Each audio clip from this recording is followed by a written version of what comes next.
of the Transportation and Public Safety Committee of Community Board 2. It's called to order and is being recorded for public access and archiving in accordance with the New York State Open Meetings Law. The practice of CB2 to conduct the remote meetings with all committee members camera on. Public attendees are encouraged to leave their cameras on, particularly if you're given the floor to speak. All attendees, please keep your microphone muted when you are not speaking. To maintain an appropriate discussion on the voting process, I will make it known when and which topics are open for public comment by committee members, board members, and the general public at large. If you have questions that fall outside of public comment time, please type your questions in the chat panel and we will address them as the time permits. You may also email the district office at any time outside of these meetings.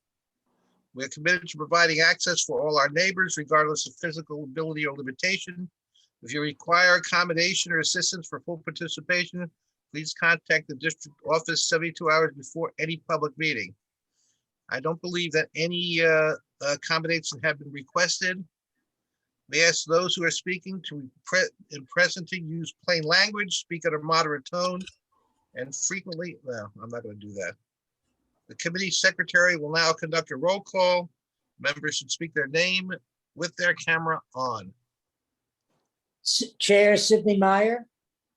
I'm here. Secretary John Quint, I'm here. John Dew. Doreen Gallo. Here. Oh, I'm sorry, I'm out of order. Ernie Augustus. Here. Sandy Balboza. Sandy, you are on. Speak. Unmute yourself if you're muted. Is she still? Let's see. Did we lose Sandy? She's having problems with her audio. It says connecting to audio. Okay, she's here. I'll respond for her. Brian Howell. Here. Patrick Kalaki. Ciro Scala. Here. Carolyn Todd. And we know that Juliet Cullen Chung and Cheryl Gelbs are excused. So we have a quorum and that's the roll. Hey, welcome everyone. This is the first meeting that I'm conducting as chair. Please be gentle. The agenda tonight has been sent around, but I understand that the reimagining public spaces has been postponed. So that will take place at a future meeting. Can I have a motion to approve the agenda as amended?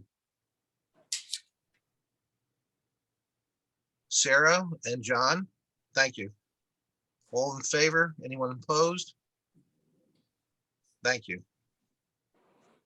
So the first presentation we have tonight is for advocating the improvements of the York Street F Station. Servina Nareen for PS 307, who's the teacher in third grade class. I will introduce her and she can take the floor. Unless you're going to do it with someone else doing the presentation. All right, so thank you and good evening to everyone. I have two of my third graders here with me and they were writing persuasive speeches. And when this opportunity came up for they to actually apply writing the speech towards a known problem, they stepped to the task. So the first student we're going to hear from is Sydney Elias. So Sydney, your camera is already on. If you can unmute yourself and give us your speech. Hi, my name is Sydney. I'm here to share with you my concerns about the York Street F train station. Have you ever used the York Street F train station? Well, I have. Screech! That was the sound of the York Street F train station. I remember because I used to take this train to school with my mom. The York Street F train station is important because I have to use the train to get to school. And I know other people need to use the train to get from place to place. Another problem is that some people can't walk, so they can't get on the train because there are only stairs. So we need an elevator for the people who can't walk. So my hope is that when I return to the school building from remote learning and take the F train, to school, the York Street F train station will be fixed. Please do it now. You might say, oh, we can fix it after the coronavirus pandemic is over, but who knows when things will get back to normal. And that means not a lot of people are using the train right now. Less people are using the train station because people are working from home. Now is a great opportunity to clean the train station, but we have to be careful. It is also a perfect time to install an elevator for people who can't use the stairs. These are reasons why we should fix the York Street F train station now. Thank you. Thank you, Cindy. All right. Our Bravo. next is Nora Hurley. Nora, if you can please unmute yourself. Your camera is already on and share your speech. Hello, my name is Nora. Let me tell you some things that can be improved at the York Street train station. First of all, there is trash in the tracks. You know littering is wrong, so why do you do it? Second,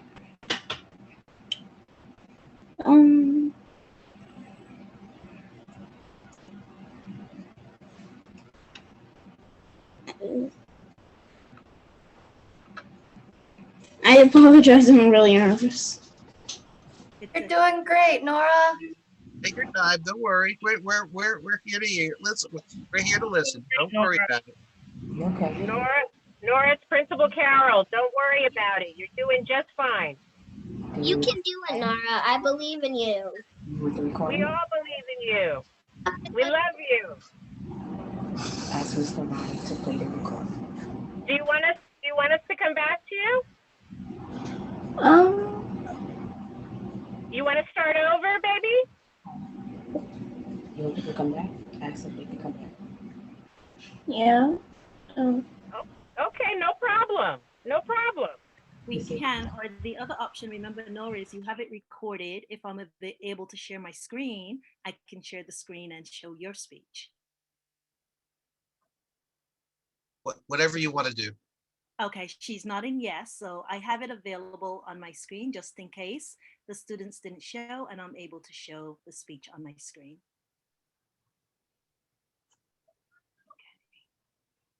Hi, my name is Sorry, Sydney. sorry, I'm here to share with Sorry, that was Sydney. My apologies. I need to go forward, not backwards. All right, hold on. Take your time. Okay, appreciate that. All right, so let's see. you my concerns about the York Street F train station. Have you Here we go. Nora. Hello, my name is Nora. Let me tell you some things that can be improved at the York Street train station. First of all, there's trash in the tracks. You know littering is wrong, so why do you do it? Also, rats, mice, and roaches can get in and harm the air by leaving germs and bacteria in it. Second, people think of the people that have disabilities, asthma, heart issues, and people that use wheelchairs. No elevators, lots of stairs, a huge ramp. Are you kidding me? This is an outrage. Now, you will add elevators and lessen huge ramps and stairs. I am not saying no stairs at all, just less stairs. Now, you tell me this. You will make the York Street train station a better place for all people to use. Again, install elevators and clean the tracks. Right. Thank you, Nora. So I think, Nora, you should be very, very proud of yourself and the speech that you've written and delivered this evening. There was just one more student. He's not with us just yet, but that was the third speech that we would have delivered today. His name is Amari, and this is his Hi, speech. my name is Amari. The York Street F train station needs to make a few repairs where there needs to be more exits because people need to leave and enter. Right now, there's only one exit. That's a problem. For example, what if something bad happens, like a fire? Everyone would have to run into one exit that is already there. People might bump, fall into each other. It's dangerous. People can catch on fire and die. Install more exits. People use the York Street F train station need to stop throwing food on the tracks so rats don't come and so the tracks platform can be fine. The MTA workers need to clean and keep away the rats too. Clean the tracks and the platform. There is another thing. Here is another thing. The York Street F train station needs more maps so people can see where they are going. There is only one map. I have seen a crowd around on one map, in one map area. Install more maps. The York Street F train station needs to make many repairs so people can be safe. One repair is create more exits. The next repair is install more elevators. The third repair is make more clocks so people know when the train is here. The fourth repair is don't let the rats come and clean the area. Thank you. All right. Very proud of my students. Thank you for listening and hearing their speeches. And I hope that, yes, by the time we return into the building for school, that repairs have started. I can assure you that one of the highest concerns of this committee has to make for a second entrance at the York Street subway station and to make it handicap accessible. We've been asking the MTA and we've been supportive of changes to do that for years. They are in the middle of a study now where they've gotten about $1.5 million to do the study for it. But I can assure you that this committee and the board in general is extremely supportive of everything you said, the maps, the cleanliness, but we believe this is one of the busiest stations in the area, and we believe that it's a tragedy, frankly, that it doesn't have a second entrance. And we've been very supportive of that. We will continue to do that. And we really thank your students for bringing it to our attention again. And you can be sure that we will do everything what's limited in our power. It's within our limited power to try to get that done. And I would add, as the secretary of the committee and who've been involved in all of these things, maybe it's a teachable moment, Ms. Noreen, to teach them the concept of preaching to the choir. Everybody on this committee absolutely agrees with everything that Sydney and Nora and Amari said. We'd love to get it done. And all of this will be in the minutes to remind everybody who reads our minutes and maybe the public officials, because we're in the same boat that you and your students are. We want it, but we don't have the money or the political power to do it. So they should learn about taking their advocacy to our public officials and to the MTA, because they're consumers just like we are. They use the trains. So the people who run the trains are supposed to be responsible, and a lesson they should learn that the customers are owed responsibility by the people who run the system. And you know, when you get them back in class in the fall, they can do a letter writing campaign and tell everybody at the MTA and their whoever their new elected council member will be after November to fund all of this, because it's money. It'll happen if there's money. And as I said, I can assure you that, and I don't know if anybody other committee people want to speak, but we're very supportive of what you're asking. Yes, sir. I was just going to ask you, why don't we put a composite of the 3 speeches and send it to the MTA? Okay. Well, the one thing I'd like to do the MPA, especially the maps and the countdown clock and the cleanliness, is something they should be able to do immediately, frankly. So I think we should ask the MTA to look at that. Can I have a motion? Zero. Seconded. Doreen. All in favor? Anyone opposed? And I just have one question for Ms. I'm Nareen. gonna- What is Amari's last name so I can put it in the minutes?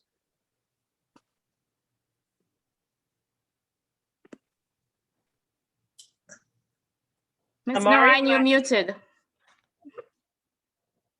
I didn't, 2 people were talking. What is it again? Right, so Amari Smith, Nora Hurley, and Sydney Elias. I've typed all 3 into. That's all right, Amari Smith. That's what I need. I have everybody else's. Thank you. And Sydney, you spell your name with a With a Y, Y. mine with an I. Right, Amari with an E and Sydney with a Y.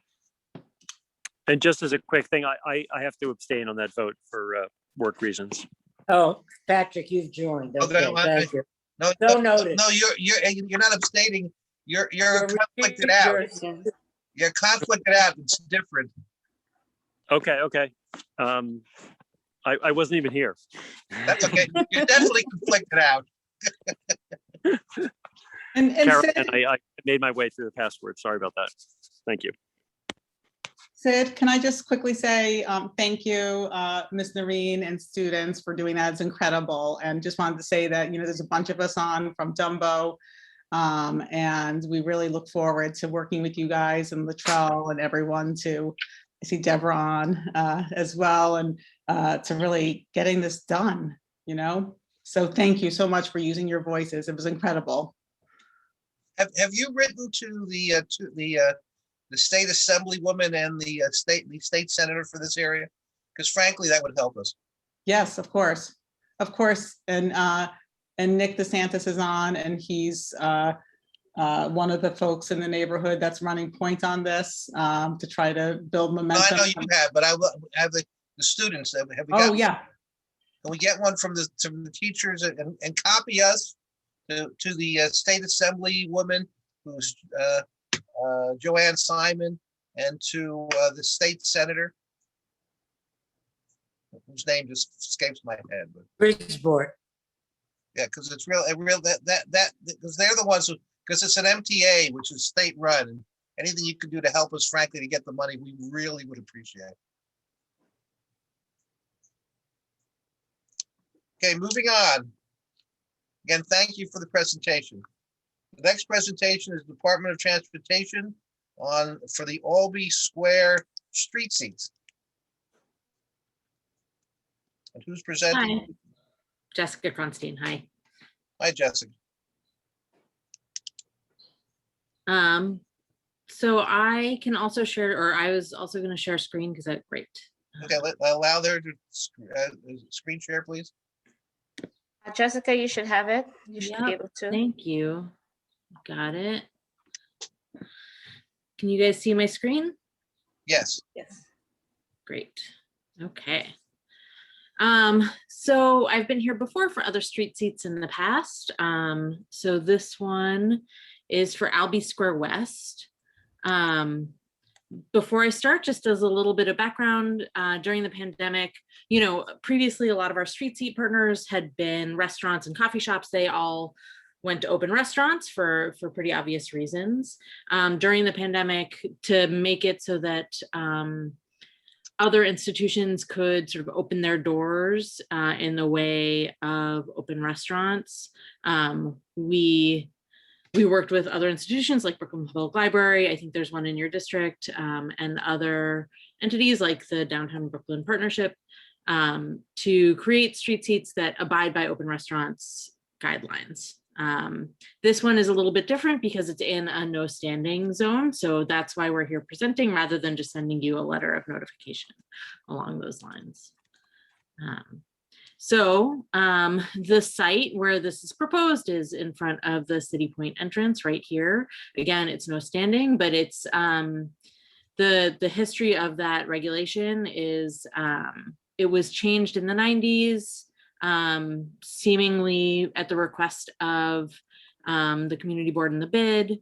You know, I think we could look at the whole block if we wanted, but for right now, we have the space to put the street seat in.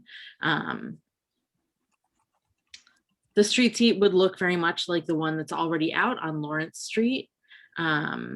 So again, it would abide by open restaurants guidelines. You know, the program goals are to enhance pedestrian safety and circulation, turn underutilized street space into public space, empower communities to take ownership over the public realm in their neighborhoods.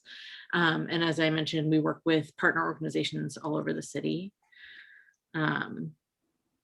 And specifically Downtown Brooklyn Partnership, we've been working with on street seats since 2015. I think you've seen a number of them come your way. And again, so this is the one that it was just put out on Lawrence Street. And so you can see it abides by all of the open restaurants guidelines, which look like this, right? So it has the 18-inch barrier.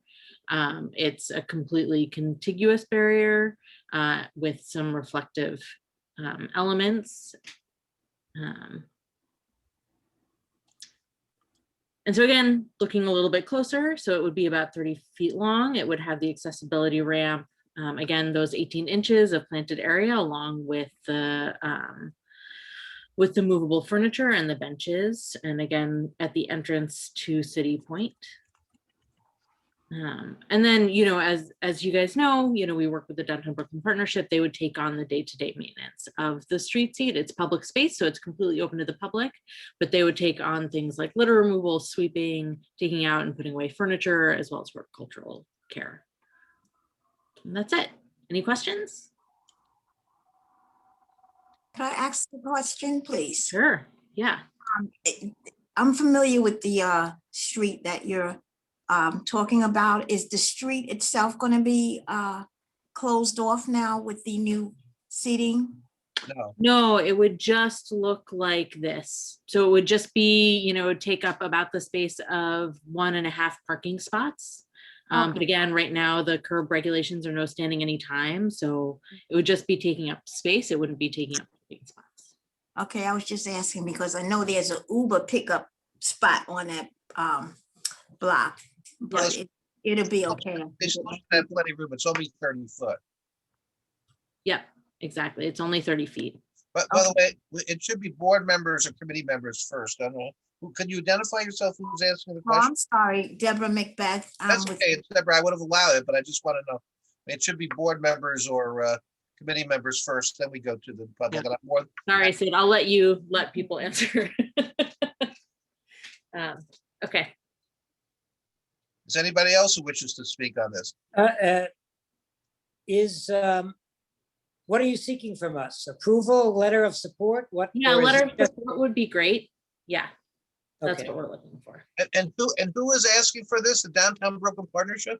It's DOT in partnership with the Downtown Brooklyn Partnership. And they're the ones who requested. It's not the business or anything else? Right. It's the Downtown Brooklyn Partnership that's requested it, but they are working with City Point. Have we gotten a letter from the business saying it's okay? Let me double check. I believe Laura is on and she may be able to answer that question. Yes, I'm here. Hi. We can get a formal letter, but we do have email confirmation that they are on board with us. No, that's email's fine. I just want to not have, I just don't want to have later on say we've approved something and the business owner or the people owner say, who the hell, excuse me, I won't say that. I'll withdraw that. But, they come back to us and say, what did we do? That's why it's a question. I mean, it's Absolutely. over 30 feet. I mean, it's going to have problems with the cars who sit there, but, but that's not going to be, I don't think it's going to be a major issue. Anybody else have a question or a comment? We have Brian and Doreen. Their hands are up. Doreen, I call on Doreen first, then Brian. In one of the slides, it looked like it was directly opposite a restaurant. So it looked to me, more, it's like how we have these setups now. So it looked directly, it didn't seem so public. It seemed like it would really be advantageous to the business across the street. And is it forever? Like it goes up, it stays there in the winter? It would, so, permanent? yeah, so it would come with, so on the public part, it would come with signage saying that it is public space and it would be managed as public space. No, like there's no service allowed. This one in particular would be in front of City Point, but the other one, I think the Lawrence Street one is in front of a food establishment. But again, no service is allowed. It is public space. And does the downtown partnership maintain it? Exactly, yeah. And then seasonal, so it would come out November, December. It's a seasonal installation. Okay, Brian. Thank you. Okay, Brian, you're next. So two questions. What was the impetus for, I know you covered it briefly at the beginning, but the impetus for installing one right now? Is my first question. Sure. So I think it's a couple things. I think one, especially as we are sort of coming out of the pandemic, we want to make sure that the public realm is meeting everybody's needs. And then, and I think this too, we're also looking at this as sort of, the Downtown Brooklyn Partnership is looking at a larger public realm improvement plan, which I'm sure they've shown to you. And this is one of the locations where they were looking at a sidewalk extension. So I think they're seeing this site in particular, sort of like seeding the ground there and testing out the location for public space amenities. In the chat, there's a question about how much are these? Oh, I'm sorry, go ahead, Ryan. I had a second question. Thank you. To that point, I mean, all the street seats I've seen are small. I'm wondering, like, if you know that how to know that the number of seats that you're proposing is enough for everyone who wants to sit at one of them.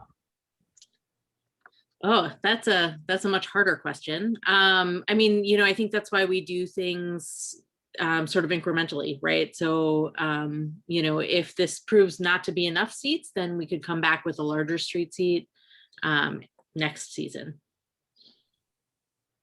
Okay, thank you very much. One of the questions was how much are these? How much are the street seats used? I know some of the other ones we see are used extensively, but I don't think they know until it will actually be used. But we'll see. Yeah, I mean, we see pretty high usership across the board, but it changes location to location. Sarah? To tail end on Doreen's question, the one that's on Lawrence Street is in front of a restaurant. So that would not be able to serve the people that are sitting in that location? No, they can. They can. They can. So if so not with the street seat. If separately, if it's open, they apply and self-certify through the open restaurant program. They would apply themselves to the open restaurant, and then they could use that space as their space. They would have to work with the bid. I mean, it's the bid's installation, and I'm sure they could come to some sort of agreement if they so chose. But the bid worked with the business leading up to the installation, so that the business knew it was coming. They did not previously have an open restaurant set up in front of their business. But people can go out there and eat. I mean, if the people can go out and eat, just they're not allowed to do service. Exactly. Any other questions? Seeing none, can I get a motion of support? I make a motion to support the application for a street seat here. Motion by Brian. Any second? Can we get a second, please? John. Second. Was that Sandy? Yep. We'll give Sandy a second on that one. Any discussion? All in favor? Aye. Aye. Aye. Anyone opposed? Anyone opposed? Anyone abstaining? Doreen Gallo abstained. Anyone else? Okay, so it's all in favor, no votes, and one abstention. 701. Next presentation is by the Department of Can that be Transportation. 801? Excuse me? I was saying, shouldn't that be 801? Because we have Patrick on the line. Oh, you came on? Patrick was Patrick was our 8. Who's the 9th? I'm here too. This is Caroline. Oh, I don't. Yeah. Who's in? Caroline Todd. Oh, okay. Sorry, Caroline. So then it's 801. Thank you. Thank you all. Next presentation is by the Department of Transportation on a bike lane installation on Navy Street, Sand Street to Flushing Avenue by Preston Johnson or who's ever presenting from the DOT. Hi, could you allow me to share screen? Sure. Give it a second. They're working on it. There you go.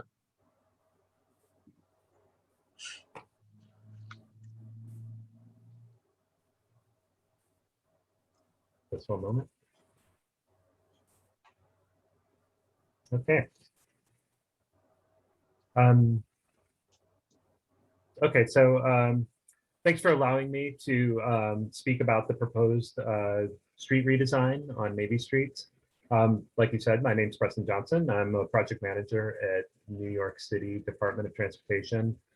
And I spoke to you about this project last year, and we heard some support and some useful comments, including the suggestion to reach out to community stakeholders, including some residents at Farragut Houses and at the Church of the Open Door.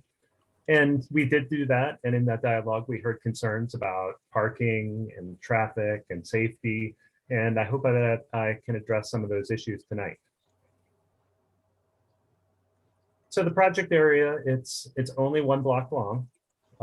It's on Navy Street between Sand Street and Flushing Avenue.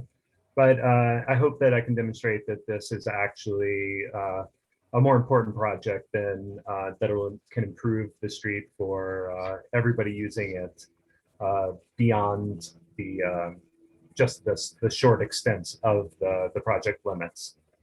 At one end of the project, you have Sand Street, which is a key approach to the Manhattan Bridge for people riding bikes. The current separated path design that on Sand Street was completed in 2009. And that really coincided with like a real rise in people biking on Navy Street and Sand Street. So at the other end is Flushing Avenue. There was originally a bike lane installed in 2010 there, and it's being upgraded to a separated path as a component of the Brooklyn Waterfront Greenway. And so you can take that greenway all the way to Greenpoint. So the current design for Navy Street has been around since let's see, what has it been? I don't know, for 2004, I think. And so it does provide like some dedicated space on the street for people riding bikes, but you're also at the mercy of people in cars not blocking that lane. And as I'm going to show that there are some conflicts that we hope we can resolve with this project. And during our outreach with the community members, I received a question that I had to look up later referring to the project area. Somebody asked like how many people own vehicles in the area. And so this is Census Tract 23, mostly including Farragut Houses, and about 1 in 6 households own a car, so close to 17%.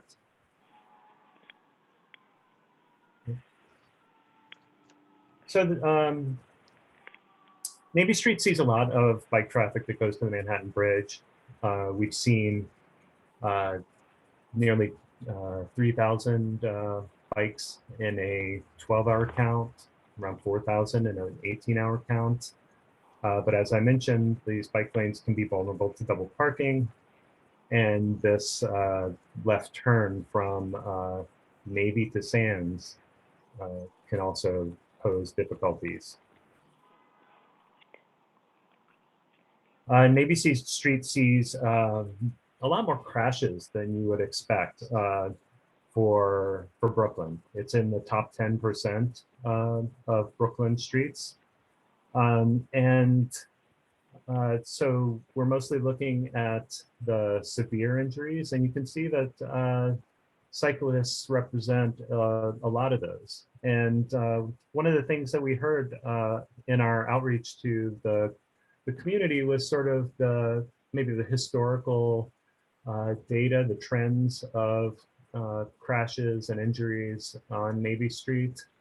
And kind of like what you might expect, as we've seen these bicycle ridership continue to grow just from the early 2000s to where we are now, there's been a corresponding increase in bicycle crashes. And that's clearly something that we would like to be able to address with this project. So this is kind of where we are now. So you have Navy Street running north and south. The people riding bicycles have two legal ways that they're able to make that turn onto Sand Street, which so many of them are doing.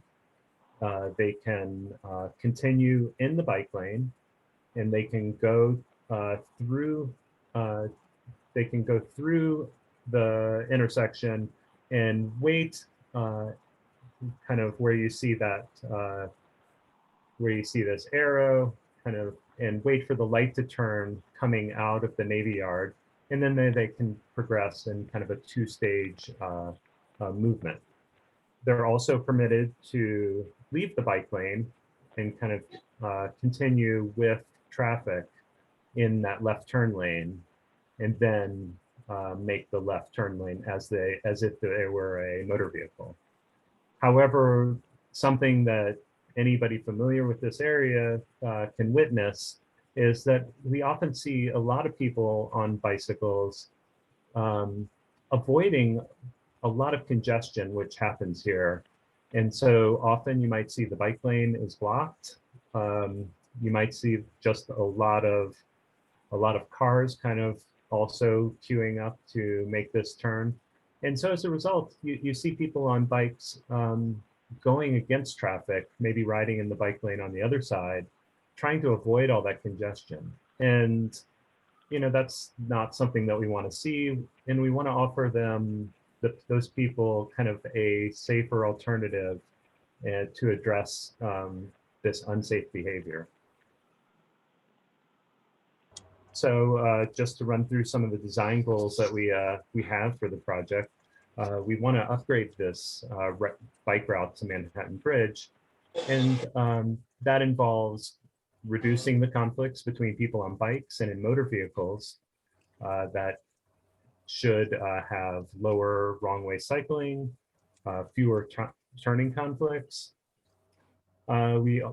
And as a result, I think this more organized street is going to result in improved in pedestrian safety.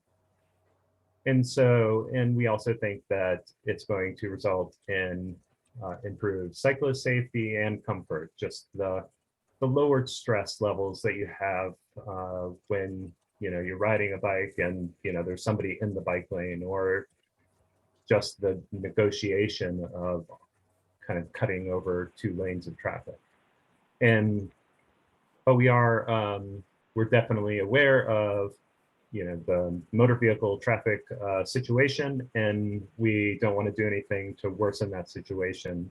And I'll show you what we have.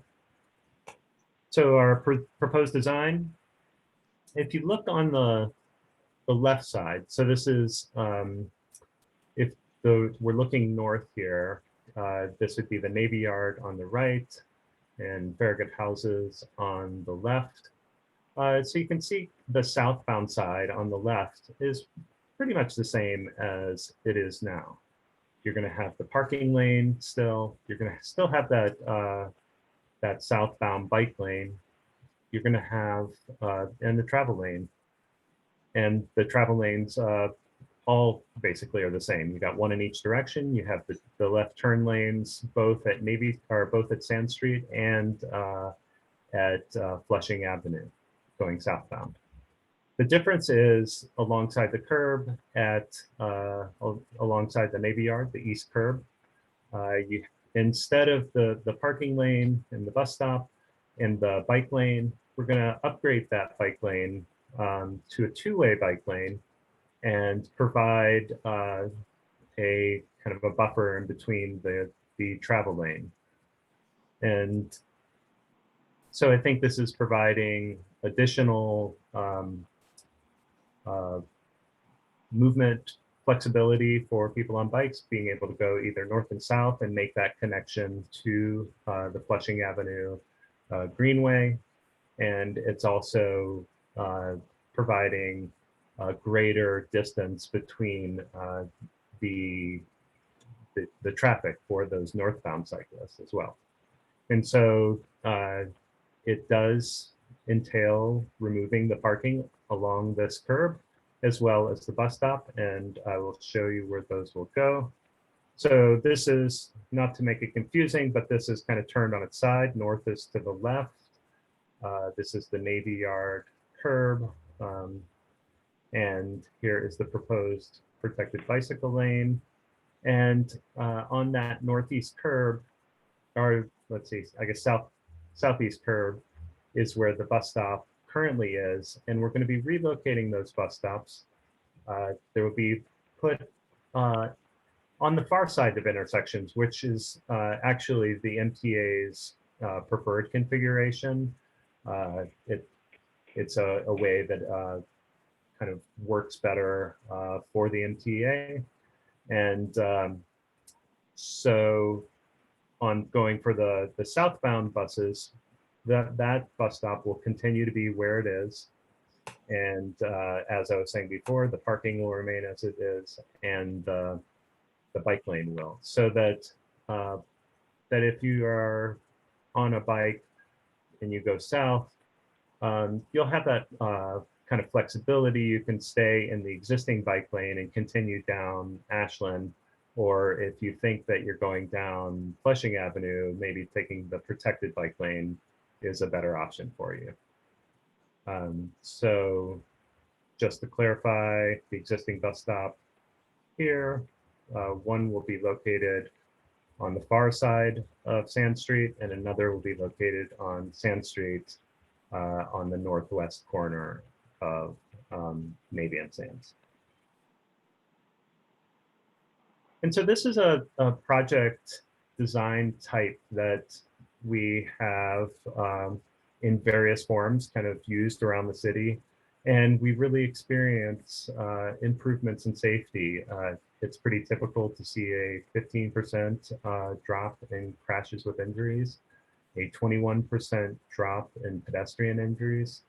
And that's something that we want to be able to duplicate with this design. And just to wrap up, just kind of create a safer, more direct route for bicyclists. And by improving the behavior by providing a safer option that will reduce that wrong way cycling and those conflicts, and organizing the streets to improve pedestrian roadway. I'm sorry, organize the streets and to increase pedestrian safety, and all the while maintaining that traffic capacity. So I'd love to hear any questions or comments that you have about the project. Can you put up the picture that shows the before and after picture, that one, and hold that for a minute?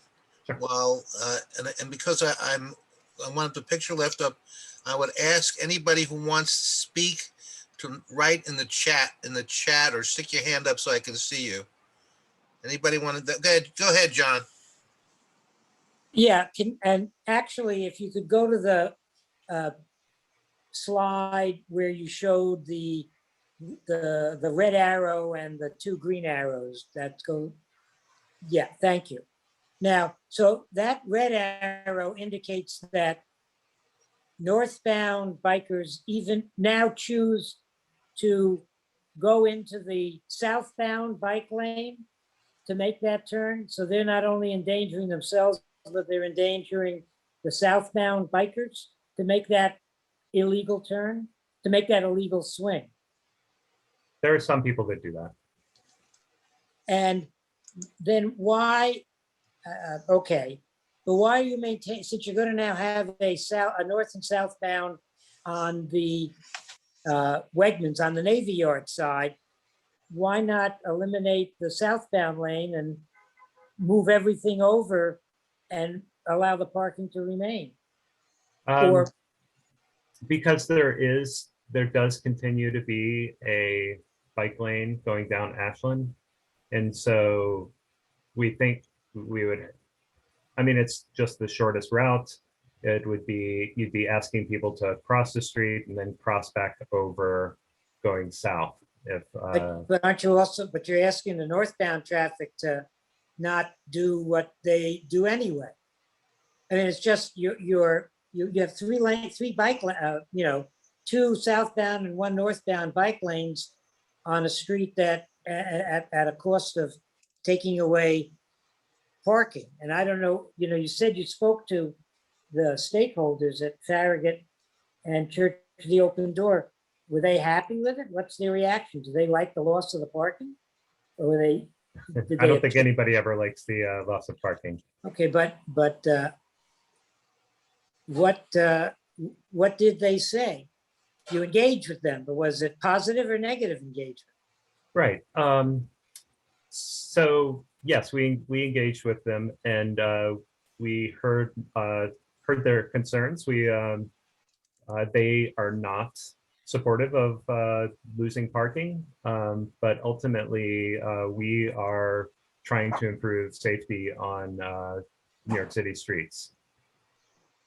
But why would, now coming back to this slide that you have up now, why would a northbound biker who now makes the illegal swing over to the southbound side, why won't he do it again? What's the incentive? Right. Well, I think the protected nature of it, but it's already semi-protected. Well, it's already dedicated. Why would they not? Why would the miscreants not continue to do it? Because standard bike lanes are just simply more vulnerable to double parking, and providing a more attractive facility for people on bikes, both safer, more comfortable, is just going to increase the compliance for people to stay in that bike lane. Okay. Anyone else? I have a few. Go back to the original slide that I wanted, because I have a few questions too. Now, let me tell you a little bit my idea. I'm a firm believer that it's the safest for bicycles, pedestrians, cars when they're physically separated, when they have a physical separation other than just a line in the street. And the double line there that is not the best one. Now if you look at the Prospect Park West, when they built that protected lane, they left a line of traffic, a line of parked cars, and those parked cars protect the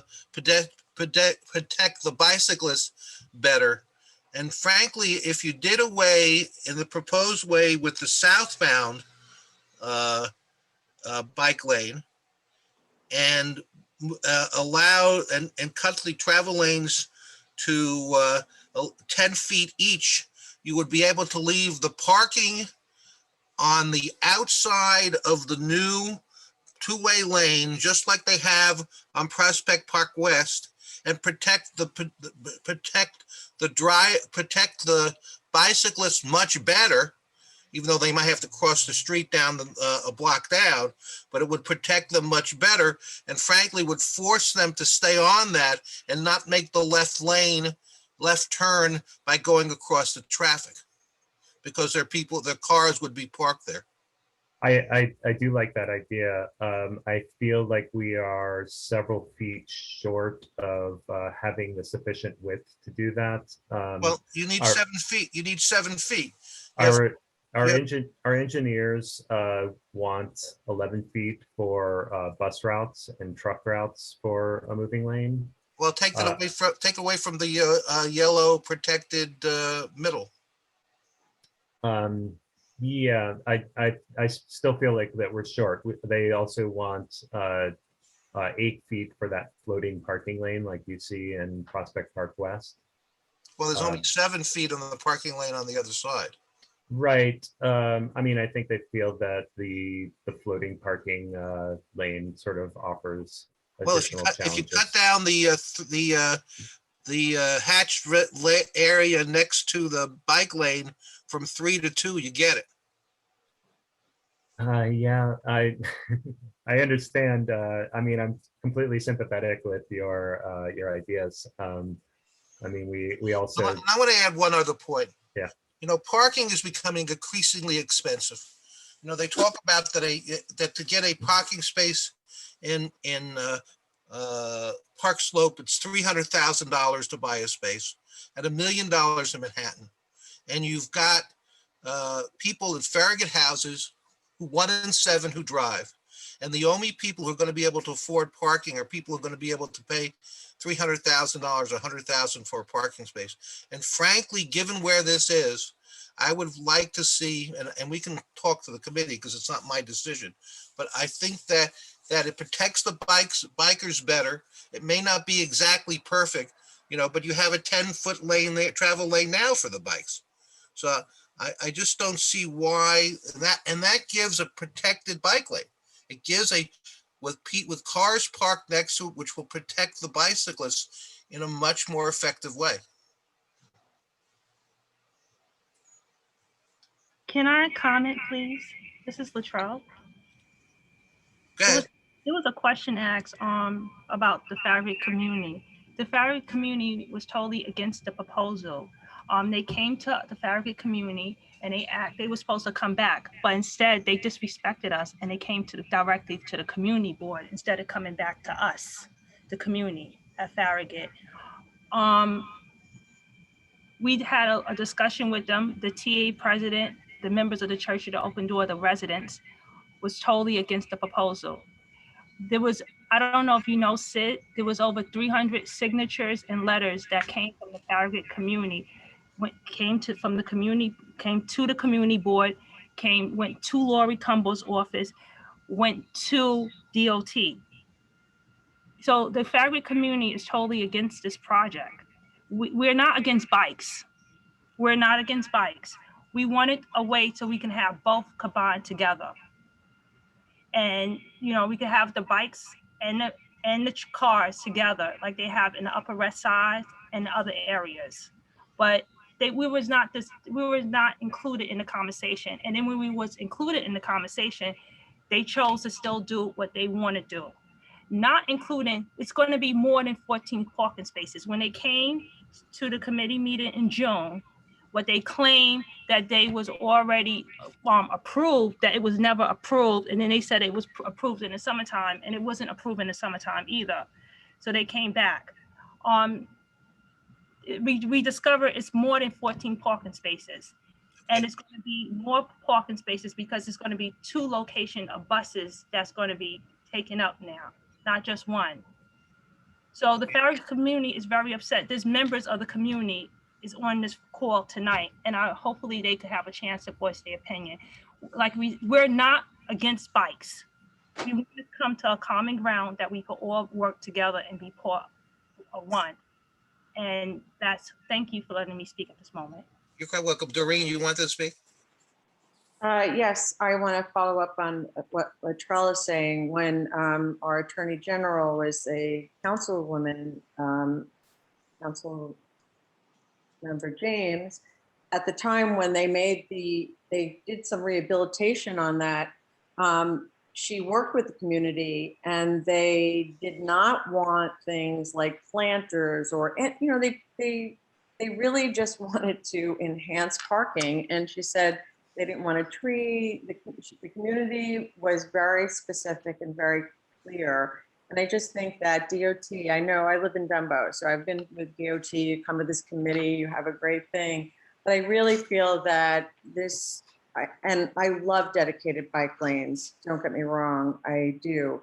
But I feel that to impose something on a community that, I don't know, I'm kind of conflicted, but I feel that there has to be a better way. And the removal of the parking over in this place, when I know 10 years ago, they could have gotten improvements that they walked away from for the parking. I think we have to think about that. Okay, who else wants to speak? I had my hand up. Okay, go ahead, Patrick. Well, first of all, just on the DOT issue, I do think they've done an incredible job on bike lanes and biking in general. So, you know, I don't know the specifics of this case, but maybe give them a pass as I'm making a mistake. But my specific comment is that the sidewalk on Navy Street at the diagonal portion, and also kind of the street is a disorderly area. The sidewalk is filled with garbage, which may be related to the fact that, you know, it's the Navy, the Navy Yard, and no one cares about it and they don't see it. The tow yard is there. Anyway, I know we're talking about the flow of bikes from Sands onto Navy, but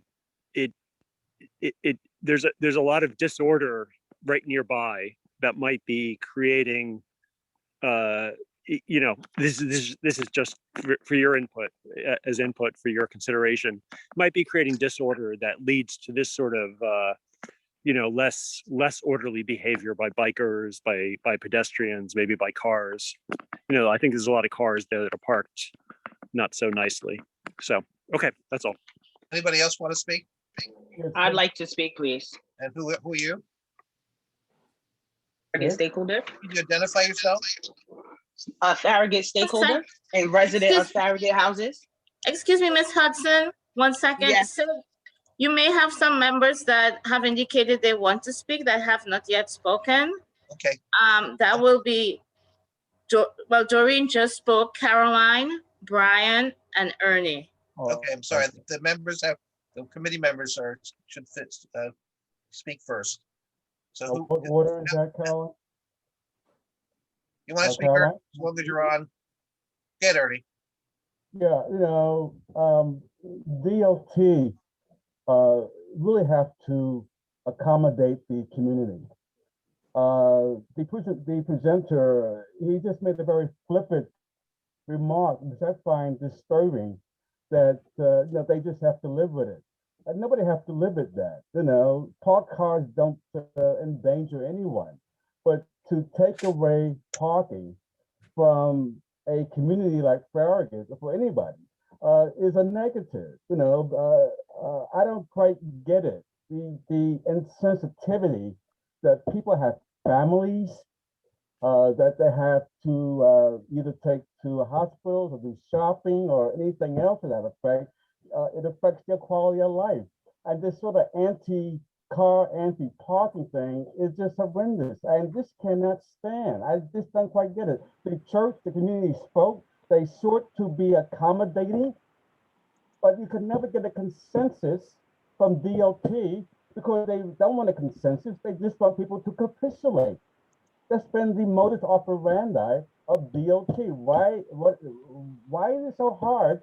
You live in a very, you know, the reason New York City is as liberal as it is given its density. And we have to learn how to accommodate each other. And that's what we've been doing since I've been living in this city. The inability to accommodate each other's groups without them having to capitulate or the either or. It doesn't work. And it should not work. The Thank you, people Ernie. in Farragut should not have to lose parking. Thank you, Ernie. Caroline? Hello, thank you. Thanks, Preston. I have been bicycling more from the approach off of Flushing up Sands and over, and I usually take that middle green lane. I do believe that this would be a slight improvement, but I like what I'm hearing from my neighbors, especially what John said, because your response to why we can't move that the southbound bike lane, because Ashland's a bike lane. Like, does this bike lane here at Sands and Navy connect to the best plan we can possibly have for a safe Ashland? Because right now it's unsafe. And then I also wondered if DOT has ever worked with NYCHA to unprivatize the parking and perhaps add spaces in the NYCHA parking lot that would be free, or just make those spaces free for residents. Well, Brian. Thank you, Caroline. Brian. Oh, I thought Caroline was asking a question of DOT. Yeah, maybe, I don't know if Emily is still available, if she knows the answer to that question, but. No, that sounds like a larger legislative question that we don't have an answer to tonight. Any other members want to speak? Any other board committee members? I didn't. All right, go ahead, Brian. Okay. I'm sorry. Sorry. So I want to point out one of the things that I do in my job. One of the things that we talk about a lot is biases, and all sorts of implicit biases, whether that's demographics, whether that's memory biases, and one of the biases is survivorship bias, and not to really go too much into that, but one of the ideas is if when you ask a question of a group of people, you have to make sure that that group of people is randomly selected, that they aren't just the people who went through a bunch of hurdles to get to the point where you are asking them the question. And I want to point out that when we're talking about who to ask about this project, the people who live in the Farragut houses are people who are probably more affected than most because they live right next to the project area, and people who go and shop at the Wegmans, people who drive on Ashland and Navy streets, people who bike, and most of the people who travel on those streets probably don't live here, and are not in this meeting to speak. So when we talk about the city's responsibility, DOT's responsibility is primarily to keep people safe. And when we're saying about what people want, and I think that we all believe that safety is important, and protected bike lanes, as Preston went through earlier, are safer, that it's a trade-off of where will we have to reallocate space. And often that means parking, because that's what we gave all of our leftover street space to. If it's not for people driving, it's for people parking their cars when they're done driving. And so the idea is, not everybody can get what they want, and DOT's job is to prioritize all these competing needs, first of which is safety. So the question isn't, are we upsetting people by taking away parking? Yes, we are. Just because 1 out of every 6 households in the Farragut or in the census district, or I'm not sure the exact unit we're talking about, that includes Farragut houses, has a car, doesn't mean that there aren't people who, receive services by car, accessoride, deliveries, family members come and visit. So that isn't, the total number of people who have the need of a parking space ever, but probably most of the people who live in, most of the people who live in Farragut House probably don't have cars. So when we're talking about the needs of the community, a lot of the people who live in the Farragut houses, may not have a particular, dog in the fight of whether or not the space is used for housing. And so every community board meeting I've ever been to, and I not just mean CB2, the other 14 boards I've been to, the question becomes who is speaking for the community. And we have to remember that the community isn't just the people who were told about an issue or are going to be negatively affected who decided to come. The community is many of the people who aren't in the room tonight. And I just want all of us to remember that. Thank you. Sarah? Yeah, I think the gentleman, John, I can't see you. You're next. Ciro's first. Go ahead, Ciro. the gentleman said that he already presented something to the board. I may have missed that. Did I miss Yeah, no, that? it was presented a year ago. Yeah, And so what- it was presented in And June. what exactly did you present? Did you present this plan or did you present, I hate to go back. I have a reason for my question, but you came here with the presentation. What was the presentation? Was it what you just presented this evening? Yes, it was the presentation that we presented this evening. We presented in June 2020.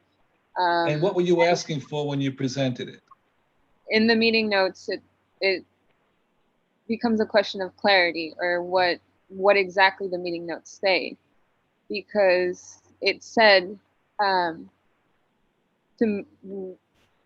I don't know the exact wording right now, but it said to speak to the stakeholders, including Farragut Houses and Church of the Open Door, before implementation. And Okay, so, can I stop you right there? Yeah. That to me is the critical issue. For the people who live in Farragut and for all the people around the area, that seems to be the issue. You came to the board, and I think you did it certainly openly, but I don't think you followed through on that presentation. You said you were going to speak to the church and with the people, but then we just hear from the comments from the stakeholders that you didn't follow up. And now you hear in front of us, and it looks like, as usual, I hate to say it, a fait accompli. Our chairman has given, I think, a very interesting and innovative response to what you just presented. We never have the chance to do that early enough so that you could then make provisions to talk to your engineers, and then we'd come back, and then maybe the community could hear your changes, and then you would have everyone joining in for bikers and for people who have parking spaces. This is a statement, it's not a question, Mr. Chairman. I'm just saying, it seems to me that we and the board are not being given enough information at the time, and nor are the people who live in Farragut or in the local community getting their response correctly. Okay, That's all I have to say. Thank you, sir. I'm going to go to John next. Go ahead, John. Yes, Sid, thank you. Now, we were one of the first community boards to implement extensive bike lanes because all bike lanes lead to the bridges.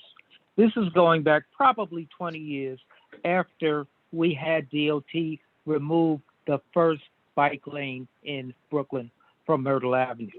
What we agreed to with DOT was that when you come to Community Board 2 for the implementation of bike lanes, you will not remove any parking spots from the community. That's why we have all these bike lanes in downtown Brooklyn for decades, 2 decades now. We've been very generous with DOT not to remove bike lanes from the community. You mean parking? That's what's made You mean parking, not from bike the lanes. community. Correct. Not parking for bike lanes from the community. That was understood. That's how you have all these bike lanes today in downtown Brooklyn. That was the policy. Last year, when DOT presented to the community board, they did not present to the Farragut houses for this particular reason. I'm sorry I have to say it. It is to ignore the Farragut community. Soon as it was clear that parking spots were going to be removed, I asked DOT to speak with the Farragut people and the Open Door because they represent the Farragut community. So you are hearing from the community. All this talk about this, that, and the other thing, one person speaks for the community if the community says that person speaks for them. If you have not heard that this person doesn't represent the community, then this person represents the community. What you have heard is that the folks from Open Door and the Farragut community do not want parking spots removed. Okay, How John, dare anybody? I want to go through some of the people from the community, if you don't mind. So Lisa Hudson? I want to hear from the people from the community. That's what I'm doing. Absolutely, Sid. So Lisa Hudson, Go ahead. Good evening. Go ahead. Go Thank- ahead. Just wanted to first just address the gentleman that spoke earlier about the open. we're having trouble Yeah, hearing. You're cutting it in and out. Okay.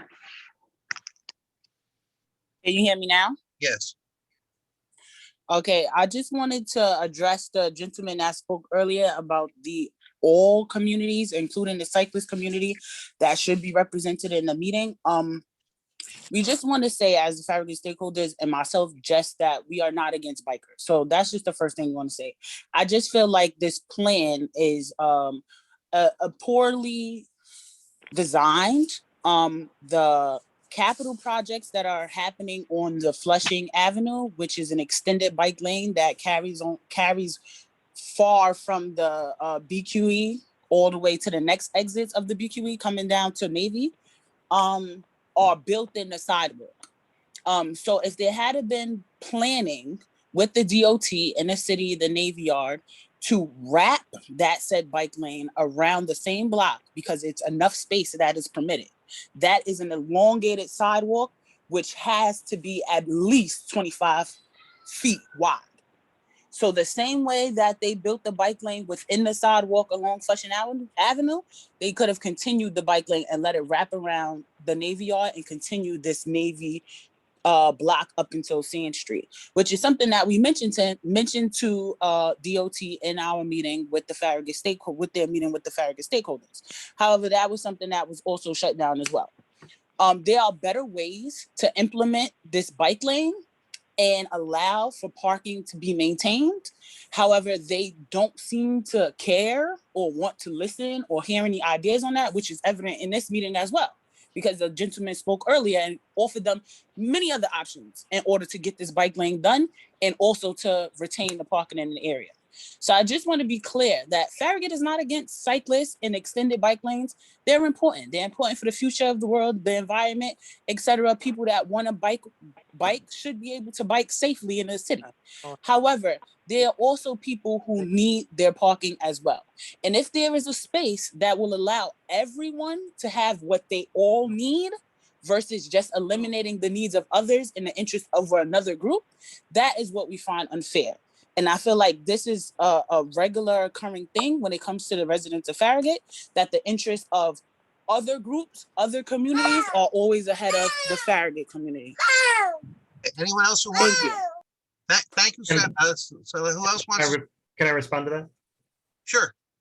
Yeah, I believe we mentioned in the meeting that we had that the reason that it is really unfortunate that the sidewalk was just rebuilt and that bike lane that's on Flushing Avenue doesn't wrap around. But I mean, I think that would be a great solution. But that was something that was chosen not to be done by the developer at the Navy Yards, and that's beyond our control. I think that is a good solution, and believe me, I mean, I would love to have any design solution that doesn't affect parking, because it makes it easier to implement those types of projects. My concerns with the proposal that was mentioned earlier about the parking protected lane is simply our engineers sort of requirements as far as the width of lanes and parking lanes and bike lanes, and I don't believe we have that necessary width to implement that style on this street. There's someone who wants to talk who's not identifying themselves. Yes, Deborah Macbeth. I'm part of the Farragut Tenant Association also. Okay. Deborah, please feel free. Go ahead. Yeah, Deborah Macbeth, Farragut, longtime Farragut member, part of stakeholders and also Farragut Tenant Association. We did expect the Department of Traffic to come back and meet with us the second time as they said they would, but here we are. The first time we met, there was not 2 southbound bike lanes. Also, We cannot afford to lose over 14 parking spaces. You have no idea what it's like. I have members that tell me they come home and they're sitting riding around looking for parking for an hour and a half instead of being with their family. Also, if I have a visitor, my brother works in Brooklyn, he lives in Jersey. Sometimes he wants to come by, stop and visit. I have to go outside to meet him because there's no parking. So we have to meet outside to talk instead of sitting around having coffee. I have a neighbor that comes home and they sleep in their car for about 2 hours because there's no parking. So no, we cannot afford to lose that many parking spaces. Now, just like the other Farragut resident said, we're not against bikes, but there has to be a way where we don't have to lose over 14 parking spaces. We do have a parking lot that someone mentioned about not unprivatizing it. It can no way accommodate how many cars there are in Farragut. It cannot. It would be a good idea, but it cannot. Parking is just at a minimum.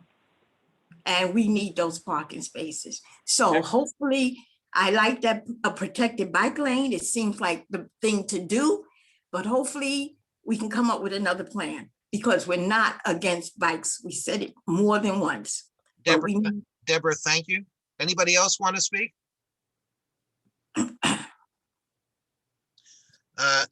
Can I get a motion? Anybody want to make a motion to approve or disapprove what the board? I'd make a motion that we disapprove and that ask DOT to study alternatives as suggested of a parking protected bike lanes and the elimination of the single southbound lane and or the elimination of the southbound lane on the west side of Sands. Can I second that motion, Sid? Yeah, Ernest seconded. Is there any discussion for any discussion? Sid, I'd like to say that I liked your presentation, the way you addressed the issue. I thought it was spot on, and it was sufficient, and it works. And I would love the DOT for once to go back to the drawing board and to re-examine it, bring their engineers out, sit down with the community, walk that street with the community and make it work. It's doable. We can accommodate. As I said, in New York City, we learned to accommodate. We don't make it an either or, and we do not rationalize public safety as an excuse to attack automobiles. Thank you, Ernie. Anyone else want to speak? Call the motion. All those in favor. No, Go ahead, Brian. Go ahead, Brian. Okay, but so just several points. DOT has been gone for a year on this, and I think the one point that I'm most disappointed is that they took a year to come back with, very little to show for it. I feel like we're not playing community board now, we're playing amateur traffic engineer. And DOT has, to Mr. Augustus's point, come back to the drawing board on several occasions. I think we went over the one block of York Street between Prospect and I'm sorry, one block of J Street between Prospect and York Street. I think DOT came to us 4 times. And I want to think about how many, people died or get injured in our streets, right? I think the total number of people injured on New York City streets every year is 60,000. And we're being asked to spend now more than a year talking about a single block, and whether or not that's really a good use of time. I mean, the city goes and builds sewers. The city, goes and now I'm even struggling to think of things. The city goes and builds all sorts of utilities and doesn't ask us on every single block what we want. The city, makes all sorts of decisions that relate to safety and doesn't ask the community board for its permission to stop people from getting injured and to stop people from getting killed. Several of the people who spoke here talked about, the difficulties in finding parking, and I don't mean to belittle that. I'm taking time away from your family or friends or from your own important things to do in life is the loss to you, and then no one benefits from that. But one of the things that I do in my own time is build those white ghost bikes that get installed where people die. And think about the amount of time that people are deprived of their families permanently. It's really sort of often the question is, do we remove parking to make it safer for people to walk and to bike and even to drive? And elected officials will come to us and say, we will do what it takes to make this safer. We are being asked right now, this is what it takes to make it safer. Maybe DOT can come up with a better plan. I'm not saying they can't.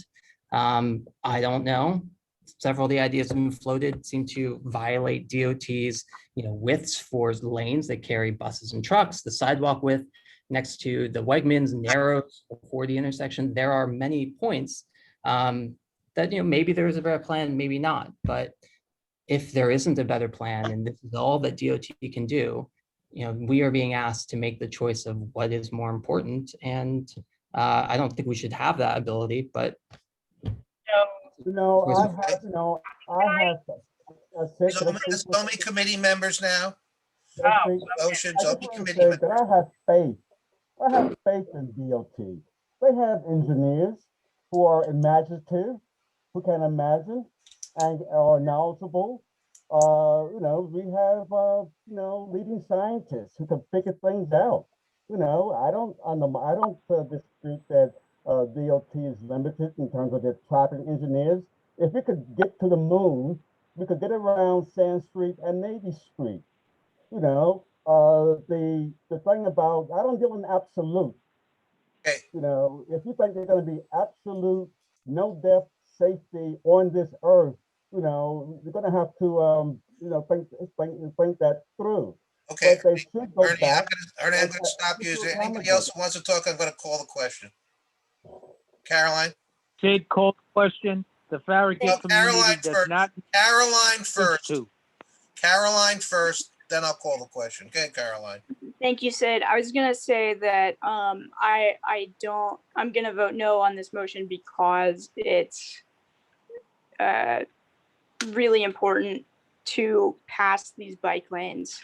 It might be temporary until we get the next better thing or until we figure out parking. But I think that we've had a year, and in that year I've bicycled this direction a lot, and it really sucks that there's no winning for both teams on this, and that DOT didn't change their design dramatically. But I can't be the reason why this doesn't make it safer for the thousands of people who will use it. The question has been called. All in favor of the motion signify by saying aye. Aye. Aye. You need a count, sir. Aye. Aye. All those who are against say no. I see Brian Doreen, and I assume Caroline. Yes. No from Caroline. Right. Any abstentions? The motion passed, correct? Yeah, 7-3. The motion passed. Next on the agenda is the preparation. Sorry, just to the point of the vote, do we have all the committee members who were with us before, just for the point of numbers? At least I don't see Patrick here. Patrick, are you here? I can do a roll call if you like. Yeah, do a roll call, please. Sure.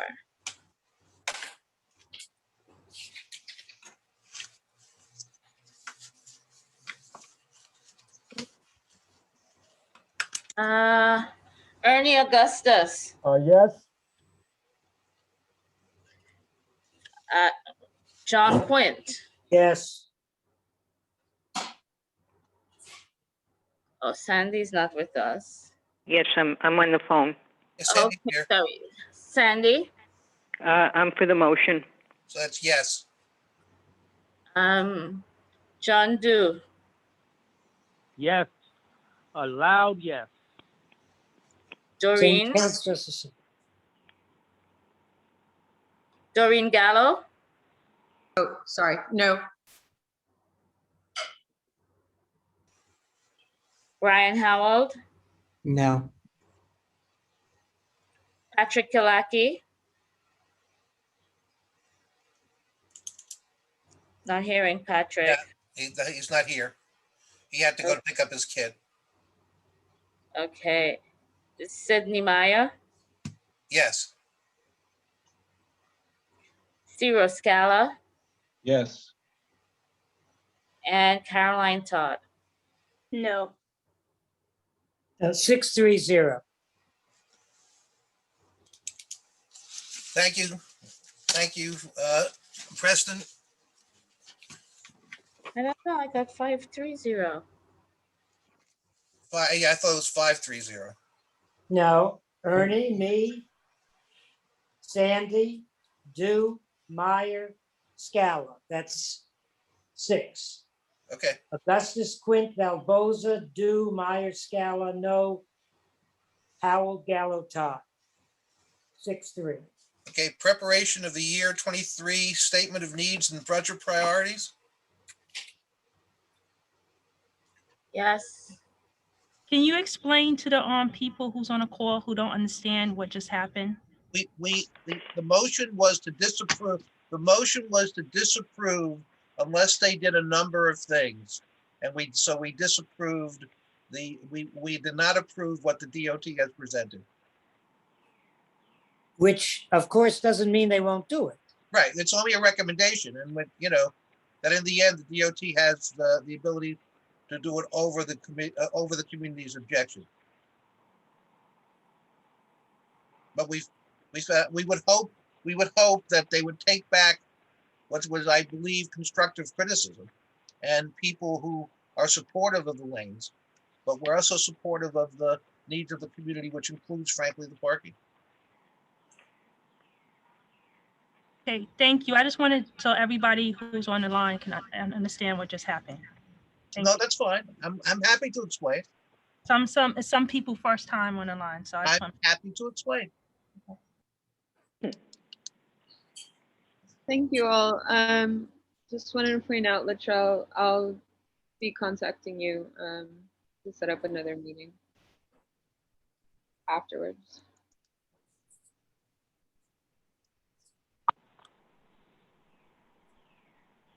Okay. Thank you, Emily. No problem. Have a good night. Good night.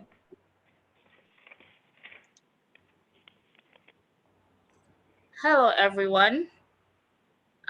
So we do need to take some time to think of our budget priorities and district needs for FY23. So we have created a spreadsheet, and Taya had the idea that we could do it openly so that other committees can see what's happening with each other, because a lot of times there is a lot of intersectionality between ideas and the priorities. So it helps streamline some of the ideas that are coming out. So that's why you may see some items already in here, but also some members have been dutifully putting in some of their ideas as well. So we're gonna take it from this is just a brainstorming session. What do we think is essential to be addressed in our community with regards to both transportation and public safety? I have a couple of, Atlantic Avenue is a real problem, safety-wise. There have been 3 fatalities in Atlantic Avenue within the last year.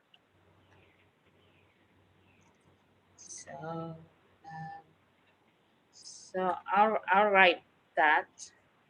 Problem is traffic fatalities. And injuries on Atlantic Avenue.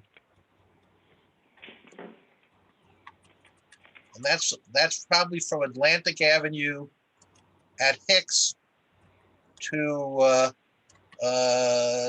the end of CB2 going eastward. I don't know where CB2 ends on Atlantic Avenue. At Classen. Classen Avenue. And I believe there have been 3 fatalities in that area within the last year.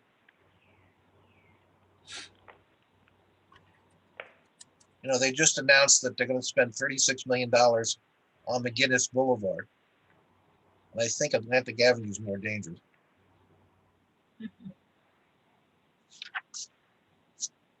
We need safety improvements. So, okay. Carol, is the BQE and the ADA access to the subway automatically on this list? Oh, but it should be. Okay, well, we're doing this now, so let's add that. The problem is rebuilding the BQE. I thought that was always on the list. Well, from Sand Street to Atlantic Avenue.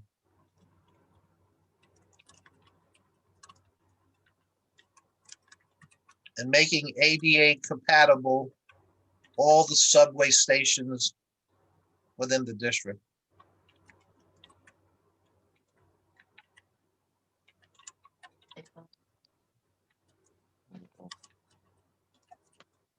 Listed 1, 2, 3, 4, 5.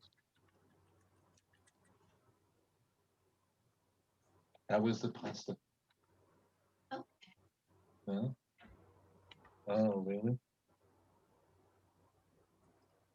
any other ideas? Let me just go. I have a list. I was actually writing a list. So Carol Ann, if we want to include a bus shelter or bus seats, we don't need to put that on this list because we could simply call that in or use the MTA website to request it. Yeah, and the thing with the ADA accessible subway stations, that's an MTA Yes, it is. So Yeah. I'm putting it in for now, but it probably shouldn't be on the list. Yeah, but you know, this is the one that goes with it. It's the second exit, the second entrance to the York Street station. Carolyn, do we have the Clark Street Station date again? Do we reiterate the date when it will reopen? Did they give us an actual timeline for that? The contract has a date. If they open it sooner, they get a bonus. If they open it late, they get a penalty. And do we reiterate that on this list that the date should be tried to be adhered to, or should we just leave that off? But you know, that's what they do. They issue a contract with a date. If they end early, they pay them a bonus. If they end late, they give them a penalty. I don't know why you would want to put that on the list beyond that. It's already taken care of. But also that's another MTA item. That's another MTA item. So we can do DOT, but not MTA. Okay, thank you. Yeah. Carol Ann? Yes. Carol Ann, Hi, Sandy Barbosa. Hi. So I just want to bring up, in relationship to the BQE, the overweight trucks that have to exit. Well, I don't know where we are with that, but I wanted to bring it up. They passed, but they have not signed the overweight truck bill that would allow them to do it remotely.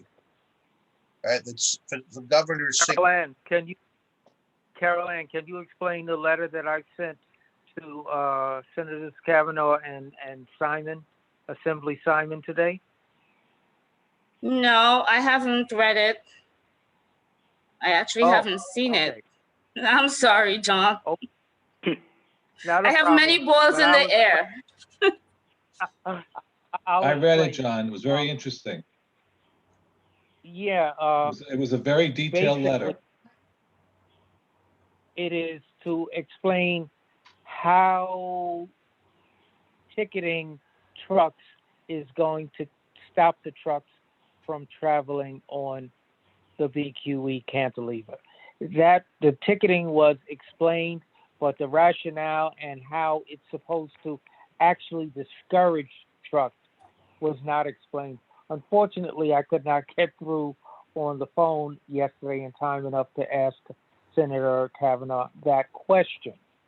But ticketing does not stop heavy trucks Now, why from don't we going put on down, the cantilever. why don't we put down enforcement of, against overweight trucks? And how that's gonna work out, we'll have to wait until we know more. Sounds fine. Sounds fine. What I know on highways is that if the driver gets a penalty on their license if they're overweight, too many penalties mean they can't work. But that's true, but the problem with the way they do the red light cameras and the speed cameras, it's not against the driver, it's against the vehicle. And I haven't looked That's the problem I have not looked at the bill yet to see what they're doing, how they're dealing with the enforcement issue. And there is another issue which was in the newspaper yesterday. There are a significant number, but I don't know exactly how many, of phony license plates that don't tie into any real vehicle. And that's a problem that, you can't stop a truck without a law enforcement officer who's armed. You can't use parking agents who are not armed, because truck drivers tend to carry M16s in the car. So, especially. Well, I didn't put that in the letter, Sid, but what I did put in is, what do you do with the trucks that are from out of state? Well, out of state, there's an interstate compact that Northeast. You should know. I was a driver safety specialist for the New York State Department of Motor Vehicles, and I know some of these rules because I used to have to be involved in them. There's an interstate compact for trucks that they do in fact go after the trucks who are going from state to state. Now our state, unlike other states which have weigh stations, stop the trucks and make them physically stop to do it. How they're going to deal with this issue when they, I also have a FOIL request to both the MTA and to Dryborough Bridge and Tunnel with tickets by mail that they're using now, what the percentage that they're not getting paid. So I want to see the issue. This went in a couple of weeks ago, that the issue with which they're having a problem with now, that they use the sort of take a picture of how much they're not going to have a problem with the big trucking companies. The big trucking companies weigh the trucks before the trucks come out. It's the single operator, or what I sometimes call the fly-by-night operator, who's trying to avoid not only the overweight, but they're trying to avoid the tolls too. And I don't want to spend that much time dealing with this now, because I think we need more information. But enforcement of overweight trucks is an issue, right?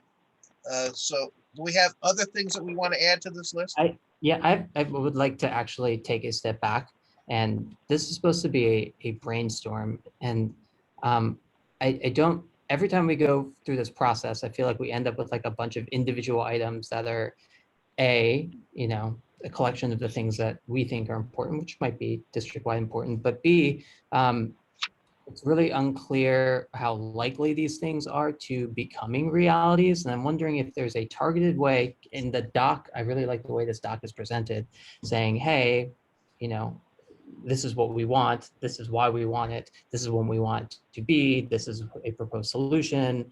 All sorts of ways of effecting the changes we want. But if we're in the brainstorm process, I feel like we should be putting as many ideas down on the page before sorting them, before getting into the details. Wholeheartedly agree.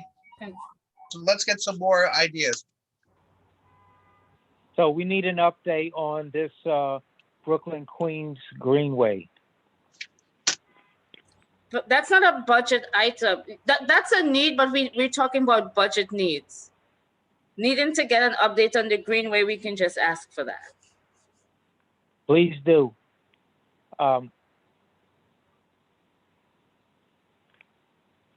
Carol Ann, the Mr. Duke. DOT is in process of installing the seconds countdown clocks. So is that something that we can expect is going to continue? Is there anything we should do to expand or speed up that process? I sent a link to where all the countdown clocks are in the district, and there are a lot of them. Right. So I suggest folks, this sheet is accessible to every member. So I suggest folks can take a look at that link. I can resend it if necessary, and see if there are particular intersections that don't yet have the clock that we'd like to have prioritized. Carol, can you share it with me too? Sure. That's the trial, right? Yes. Sure. Carolyn, when does this have to be presented? What finalized? So the staff. Could you show the first tab of this doc, please? So what we would like is to have most of the information in over the summer, so we can start looking at getting data to back up the requests. Or so as a tail on to Brian's comment, when would we then get together and focus in and finalize it to make it more specific? Would we have time to do that? That will be the September meeting. That's why we need all the information in as early as possible, so we can start fleshing it out. So we have when the committee meets in September, I think we meet around September 15th, that we're able to vote on the things we'd like to put forward, because the board needs to vote on it and we need to hold a public hearing. Thank you. Carol Ann, do you get any complaints about drainage and backups on the streets on any particular corner? Not a whole lot. I've had two. One I've had since I think almost the day I started working here. Not at home, but at the board. And sometime last year, it seems that DEP is finally resolving that. And then there was another one on the Cadman Plaza off-ramp that is in the process of being repaired.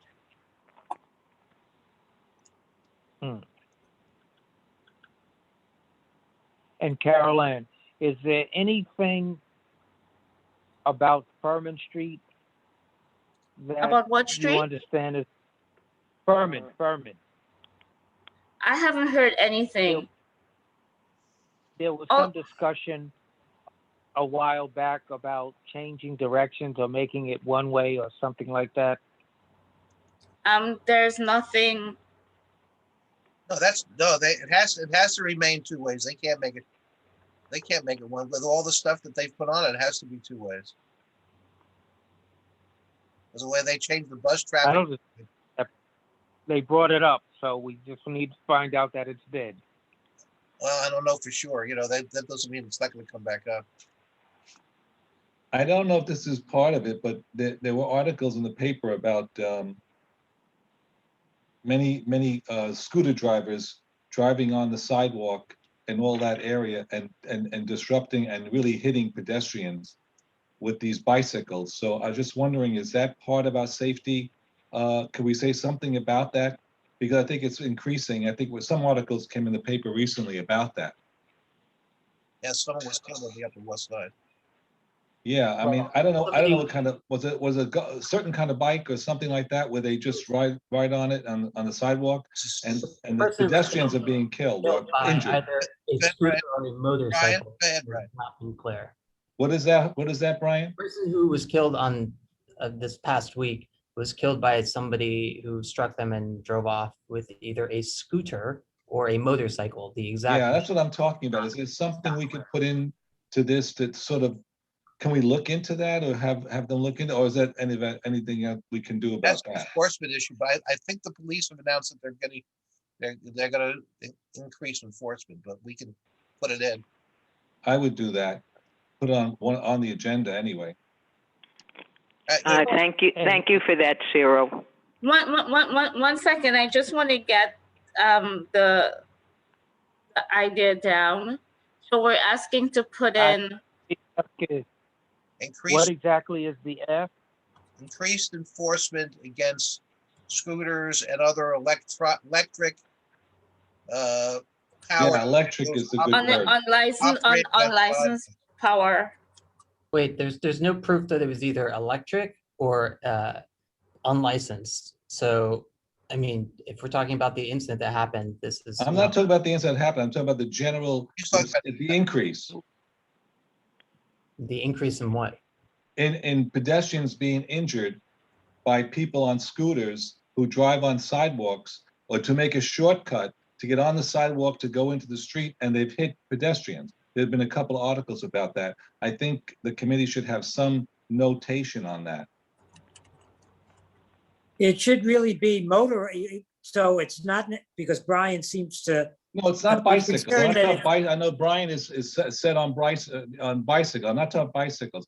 I'm talking about what I read in the article. I'm not saying bicycles. I'm just saying that I didn't know. Well, I'm just repeating what I read. I think it should we be should the be aware of it. definition.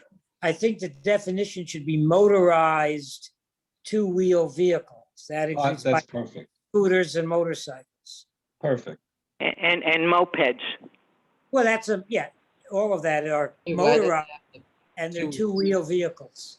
Why do they have to have two wheels? I can show you a bunch of four-wheel vehicles on the sidewalk every day in our district. Mostly police cars. Yeah. Not just, but. Let's not nitpick. Let's just put the thing on the agenda. All right. But they don't drive we don't have motorcycles in bike lanes or on the Brooklyn Bridge bike lanes. Yes. Passage. That's really the issue. Caroline, do you have it to put down? Are you okay to type it up? I did. Thank you. I used John's clarification. Thank you. All right, other business. One other thing I want to go over. It appears that the two-way bike lane, the roadway for Brooklyn Bridge, is being moved along. They finished putting up a fence, and there's been a sign put up saying that the right turn from Tillery to the Brooklyn Bridge will eventually be stopped. They have a sign going. Whether or not we asked them not to do that, whether they will wind up doing that or not, I don't know.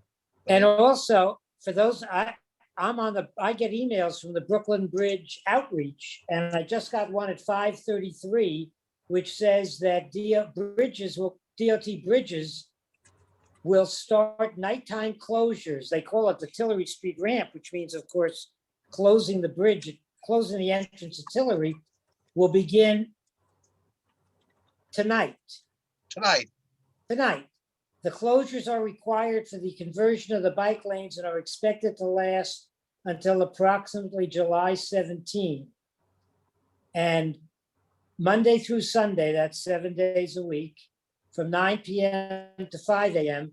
And they direct all the traffic, whether it's on Adams, northwest or eastbound Tillery, all of it to J, down to Sands and up the Sands Bridge. That, of course, is, 9 p.m. to 5 a.m. But that means that once they start, I assume what they're going to do is put in the Jersey barriers to define the bike lane. And that's when one of the lanes, as we talked when they made the presentation, when they're going to want to lower the count from Tillery because of the merge with the Sand Street ramp. So I don't know when, that, of course, it's only going to be at night. So, and Tillery will be closed completely. So nobody can turn, whether it's right or left or straight, can come onto Tillery. But at some point, when they finish the work, I mean, as soon as they start the work during the daytime, that lane's going to disappear. Because unless they start dropping the Jersey barriers on the Manhattan side and work towards Brooklyn, so that the last reduction of traffic is going to be on the Brooklyn end, that turn is going to be prohibited a lot sooner. And of course, I think Emily has left the meeting. There's Mr. Chair, nobody- shouldn't that be published by the community board? Shouldn't we put that out as a to notify the community? Well, I assume that Carol Ann gets the same notices from Manhattan Bridge Outreach and Brooklyn Bridge Outreach that they send to those people who signed up for the notices. So yeah, so that stuff is found in the public drive.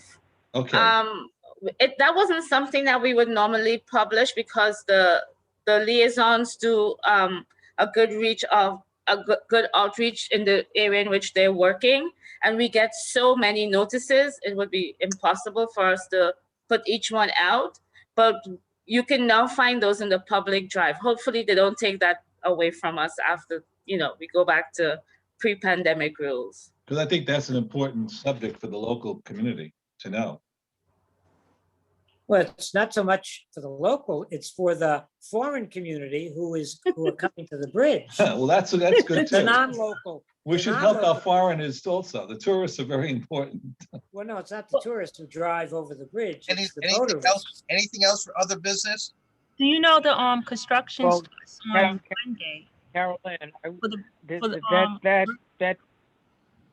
that triangle that's outside of Borough Hall, when they did the repaving of Borough Hall, they somehow skipped that triangle that's on Geralman Street. And so it's totally deteriorated now, of Bluestone. Yes, Is that appropriate to put on the list?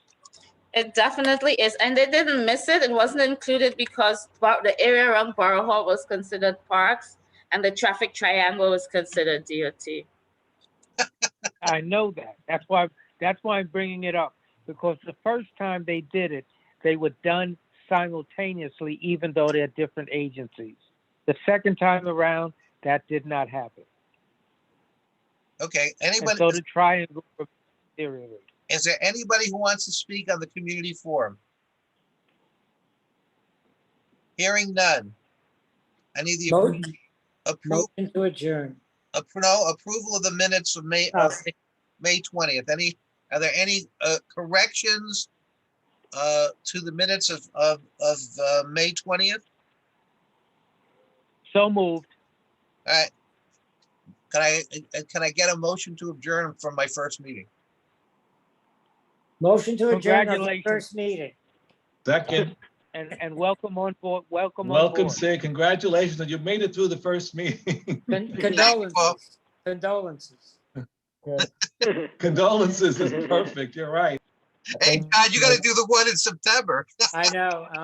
Good meeting, Sid.